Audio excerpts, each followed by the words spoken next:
पाहत आहोत विश्वविनायक न्यूज, ग्रामीण जनतेचा बुलंद आवाज।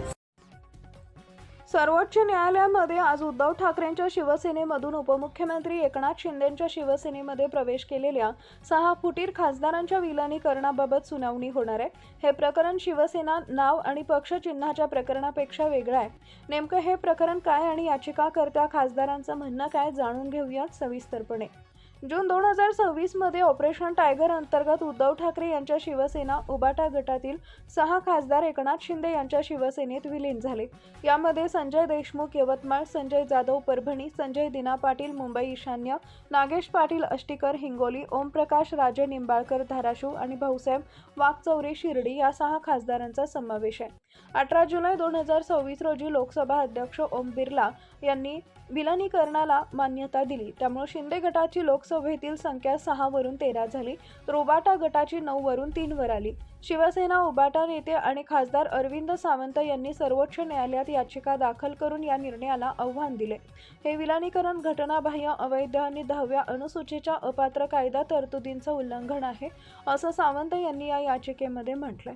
पक्षानेच विलिनीकरण केलं नाही तर खासदारांनी एकतर्फी निर्णय घेतला, तसेच परिपत्रक जॉईंट सेक्रेटरीने जारी केले असल्यानं अध्यक्षांचा औपचारिक आदेश असल्याचं स्पष्ट नाही।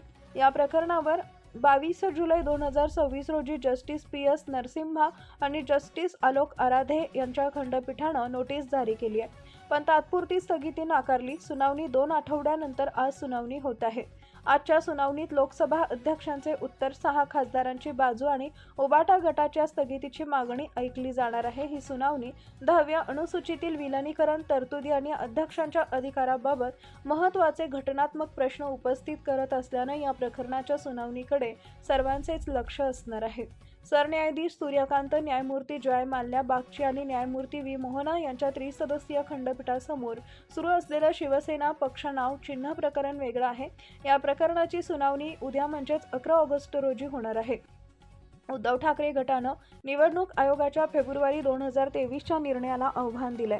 आयोगानं एकनाथ शिंदे गटाला शिवसेना नाव आणि धनुष्यबाण चिन्ह दिलं होतं।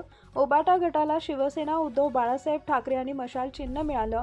यावर आक्षेप घेत दाखल करण्यात आलेल्या याचिकेवर मागील आठवड्यामध्ये 2 दिवस सुनावणी झाल्यानंतर प्रकरण या आठवड्यात पुन्हा सुनावणीसाठी घेतलं जाणार आहे। अशाच ताज्या बातम्या पाहण्यासाठी विश्वविनायक न्यूजला लाईक करा, सबस्क्राईब करा आणि बेल आयकॉन प्रेस करा।